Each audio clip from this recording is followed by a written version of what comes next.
అసలు ఎందుకండి మీరు జగన్ గారికి ప్రతిపక్ష హోదా ఇవ్వటానికి అంత ఆలోచిస్తున్నారు? ఇంకెవరండి ఉన్నారు ప్రతిపక్ష హోదా ఇవ్వటానికి? మీరెందుకు అంత మేడం, పట్టుబడుతున్నారు? నాతోటి మిత్రులకు అందరికీ హ్మ్. మరియు స్వతంత్ర టీవీ యాజమాన్యానికి తొలిగా నా నమస్కారాలు. హ్మ్. మేడం, ఇప్పుడు హ్మ్. జగన్మోహన్ రెడ్డి 5 సంవత్సరాలు పరిపాలించారు మేడం. హ్మ్. ఆనాడు మాకు 23 సీట్ల నుంచి 19 సీట్లకు వచ్చాము. ఇంకా 2 సీట్లు పోతే ప్రతిపక్ష హోదా పోతాదనేసి వాళ్ళే కాకుల్లాగా అరిచారు. హ్మ్. ఏది ప్రతిపక్ష హోదా కూడా పోతాది 2-3 రోజుల్లో, ఇంకొకరు 2 ఎమ్మెల్యేలు పక్కకు వచ్చేస్తే అనేసి ఇదే జగన్మోహన్ రెడ్డి గారు ఆయన పిల్ల సైకోలు అందరూ కూడా గగ్గోలు పెట్టారు. హ్మ్. కానీ దాని తర్వాత మా ఎమ్మెల్యేలు అక్కడికి పోలేదు. ఈ రోజు వాళ్ళకి వచ్చిండేది పంగనామాలు వచ్చాయి, 2 నామాలు. 151లో మధ్యలో 5 తీసేసి ఆ పక్క ఒకటి ఈ పక్క ఒకటి మిగిల్చినారు ప్రజలు. అయ్యా, నువ్వు ప్రతిపక్షానికి కూడా పనికిరావు అనేసి చీదరించుకొని ప్రజా దీంట్లో మీరు పనికిరారు, వెళ్ళిపోండి అని చెప్పేసి పక్కకు దోశారు. మరి ఇప్పుడు ఆయన కాని దానికి సాధ్యమైనది కానికుండా అసాధ్యమైన దాన్ని పట్టుకొని ఏలాడడం అంటే నీకు ప్రజా సమస్యలు అవసరం లేదు, ప్రజలు నిన్ను చీదరించుకున్నారు. అసెంబ్లీలోకి రావడానికి, నువ్వు మాట్లాడడానికి నువ్వు చేసిన రాక్షస పరిపాలన ఆ రోజు నీ పిల్ల సైకోలందరూ కూడా మా నాయకులను, మా ఎమ్మెల్యేలను ఏ రకంగా మాట్లాడినారో ప్రజలందరూ చూశారు. కానీ అదే భయంతో తప్పు చేసిన వాళ్ళు ఎప్పుడు కూడా ఇదే తప్పు మనకు వస్తాదేమో అని చెప్పేసి అక్కడికి రాలేరు, తప్పు చేసినారు కాబట్టి. ఆయన తప్పు చేసినాడు, ఏదో ఒక బూత్ చూపించి దానికి ఏదో ఒక కారణం చూపించి ఆయన తప్పుకోవాలి. అది ఆయన ఆలోచన విధానం. కాబట్టి ఆయనకు ప్రతిపక్ష హోదా ఆయన తల కింద పెట్టి గబ్బిలంలాగా ఏలాడినా కూడా ఆయనకు ప్రతిపక్ష హోదా రాదు. రాజ్యాంగబద్ధంగా ఆయన ఏం చేసినా కూడా ప్రతిపక్ష హోదా రాదు. ఆయనకు దమ్ము ధైర్యం ఉంటే ఈ ప్రభుత్వాన్ని ఎదుర్కొని దమ్ము ధైర్యం ఉండి ప్రజా అంటే మీరే జయచంద్ర గారు మీరే భయపడ్డారు, ఆయన్ని అసెంబ్లీకి రమ్మంటారు, వస్తే మీరే భయపడుతున్నారు అని జగన్ గారు స్టేట్మెంట్ ఇచ్చారు కదండి. అంటే ఆయన వస్తే మీరు భయపడి ఆయన్ని ఇబ్బంది పెట్టి కావాలని మీరు పంపించేస్తున్నారు ఆయన్ని. మేము పంపడం లేదు మేడం, మేము పంపడం లేదు. అందుకే ఆయన పోతాడు. అంటే 5 సంవత్సరాలు ముఖ్యమంత్రిగా పనిచేశారు, 40% ఓట్ షేర్ వచ్చింది. అలాంటి వాళ్ళకి ప్రతిపక్ష హోదా ఇస్తే ఏంటండి మీకు పోయేది? మేడం, అది రాజ్యాంగబద్ధంగా వచ్చే పదవి మేడం. ప్రజలు ఇవ్వాలి, ప్రతిపక్ష హోదా ప్రజలు ఇవ్వాలి. ప్రజలు ఇవ్వలేదండి, మీరు పెద్ద మనసు చేసుకోవచ్చు కదా. ప్రజలు ఇవ్వలేదు, రాజ్యాంగంలో లేదు, మీరు ఇవ్వచ్చు కదా పెద్ద మనసు చేసుకొని. మాకు అవసరం ఏముంటది? ప్రజలు మాకు పరిపాలించడానికి కావలసినంత కాకుండా ఎక్కువ మాకు అవకాశం ఇచ్చారు.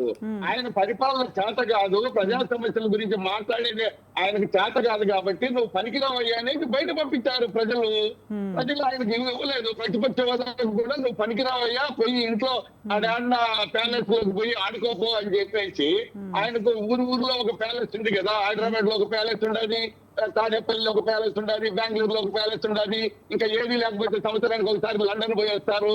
కాబట్టి పోండి ఆయన, నువ్వు ప్రజల్లోకి పనికిరావు అని చెప్పి ప్రజలు ఆయనకు అవకాశం ఇచ్చారు. అవకాశం అసెంబ్లీకి రాకుండా అందులో ప్రజా సమస్యల గురించి మాట్లాడేదానికి ఆయనకు ప్రజల గురించి తెలిస్తే కదా మేడం. జనాలు లేకపోతే బయటకు వస్తే బయట ఎండ ఉండాదా, గాలి ఉండాదా, చల్లి ఉండాదా అనేది తెలుస్తుంది. ఏమి లేకుండా ప్యాలెస్ లో ఏసీలో కూర్చుంటే ఏం తెలుస్తుంది? అంతా పచ్చగా వెళ్ళొచ్చిన వాళ్ళకి లోకమంతా పచ్చగానే ఉంది అనేసి ప్రజా సమస్యల గురించి తెలియదు. అలాంటప్పుడు ఆయన లోపలికి వచ్చి అసెంబ్లీకి వచ్చి మాట్లాడే దమ్ము ధైర్యం కూడా లేదు. ఎందుకంటే గతంలో ఆయన చేసిన తప్పులకు ఆయన భయపడుతున్నాడు మేడం. ఆనాడు మా అచ్చెన్నాయుడు గాని, మా చంద్రబాబు నాయుడు గారిని గాని, లోకేష్ గారిని వీళ్ళందరినీ కూడా ఇష్టం వచ్చినట్టు ఆ పిల్ల సైకోళ్ళందరూ నోటికి వచ్చినట్టు మాట్లాడుతా అంటే ముచ్చుముచ్చిన వాళ్ళు అయ్యాడు. దుర్యోధను లాగా వైసభలో ఆయన చేసిందే గౌరవ సభ కాదు. మేము గౌరవ సభలు అనేది మేము ప్రజల్లోకి పోయినాం. అయ్యా, నువ్వు గౌరవ సభ జరుపుతాండావు, మేము గౌరవ సభలు కావాలని చెప్పేసి మా నాయకుడు ఆదేశించారు. ఆ రోజు ప్రజల్లోకి పోయినాం. గౌరవ సభ అంటే ఎట్టుంటది, గౌరవ సభ ఎలా ఉంటది అనేసి ఆయనకు అవకాశం ఇవ్వలేదు మేడం. మేము అవకాశం ఇస్తే ప్రజలు ఒప్పుకోరు. ప్రజలు ఇవ్వాలి, ప్రతిపక్ష హోదా గాని, పరిపాలించే హోదా గాని ప్రజలు ఇవ్వాలి.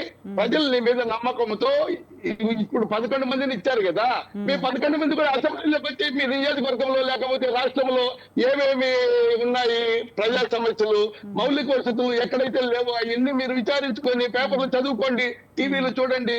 మీకు ఏరే పని పాట లేదు కదా. మీకు కావాల్సింది రియల్ ఎస్టేట్, లేకపోతే ఎవరినంతా భూ కబ్జాలు చేసుకోవడము, వీటికి టైం సరిపోవడం. మీరు ప్రజా సమస్యల గురించి ఏం మాట్లాడతారు మేడం? కాబట్టి ప్రజలు మీకు తీర్పిచ్చారు. మీరుకు చేతనైతే మీరు పులివెందుల పులులు మేము తొడలు కొడతాం మీసాలు చెప్తాం మా అబ్బాయి ఇన్ని చేశాడు మా నాయన ఇన్ని చేసినాడు అని ప్రగల్భాలు పలుకుతారు కదా పెద్ద పెద్ద రెడ్డి గారు పెద్దిరెడ్డి గారు అయినా జయచంద్ర గారు 7 నెలలుగా జగన్ గారు అసెంబ్లీకి రాలేదు. ప్రజాపక్షాన పోరాడతాము, ప్రజా సమస్యలపై పోరాడతాను అని చెప్పి జగన్ గారు అసెంబ్లీలోకి వచ్చారు.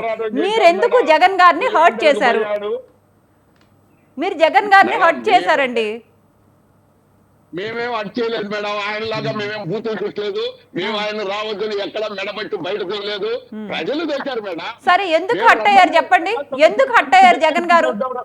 వచ్చారు కదా 7 నెలల తర్వాత అసెంబ్లీకి వచ్చారు కదా, ఎందుకు హర్ట్ అయ్యారు చెప్పండి మేడం? 6 నెలలు అసెంబ్లీలోకి రాకపోతే అనర్హత వేస్తామని స్పీకర్ గారు చెప్పారు కాబట్టి ఇవాళ అటెండెన్స్ కౌంట్ కాదంటండి, ఇవాళ అటెండెన్స్ కౌంట్ కాదంట. అది కూడా ఆయనకు తెలియదు మేడం, చదువుకుంటే కదా. ఇందాక మా జనసేన నాయకుడు చెప్పాడు, ఆయన బాబు ఫస్ట్ క్లాస్ స్టూడెంట్ అన్నారు, అంటే చదవకన్నా కూడా ఫస్ట్ క్లాస్ వస్తాయి, దాని గురించి కాదు సమస్య. కాబట్టి ఆయన ఈ రాజ్యాంగాన్ని గురించి ఈ హక్కుల గురించి ఎక్కడ అసెంబ్లీలో ఉన్న నియమ నిబంధనలు ఇవన్నీ చదువుకోలే ఆయన. ఎవరైనా చెప్పినా కూడా ఇదే పరిస్థితి కాదు. కాబట్టి ఆయన చదువుకొని ఎవరైనా చెప్తే విని రామారావు గారు కూడా మీరైనా చెప్పొచ్చు కదా, అయ్యా ఈ రకంగా పోవాలి, ఈ రకంగా ఈ రోజు పోతే మీరు బాయ్కాట్ చేసి వచ్చినంత మాత్రాన్ని కౌంటింగ్ రాదు, మళ్ళీ రేపు పోవాలి, రేపు పోతే వాళ్ళు ఏమంటారో తెలుగుదేశం వాళ్ళు చాలా మంది ఉన్నారు, పులివెందుల పులిబిడ్డవు పిల్లి పోయినావు ఇంకా నువ్వు పనికిరావు అది చెప్పొచ్చు కదా రామారావు గారు. కానీ ఇంకా తెలుగు వైసీపీలో చాలా మంది పెద్ద పెద్ద నాయకులు ఉన్నారు, ఆ పార్టీని నాశనం చేసిన సజ్జల రామకృష్ణారెడ్డి గారు ఉన్నారు, ఏటు విజయసాయి రెడ్డి గారు ఉన్నారు, వైవి సుబ్బారెడ్డి గారు ఉన్నారు, పెద్ద పెద్ద నాయకులు గడ్డాలు నడిచిపోయి అన్ని భూకబ్జాలు బాగా చేసిన దిట్టలు అందరూ ఉన్నారు.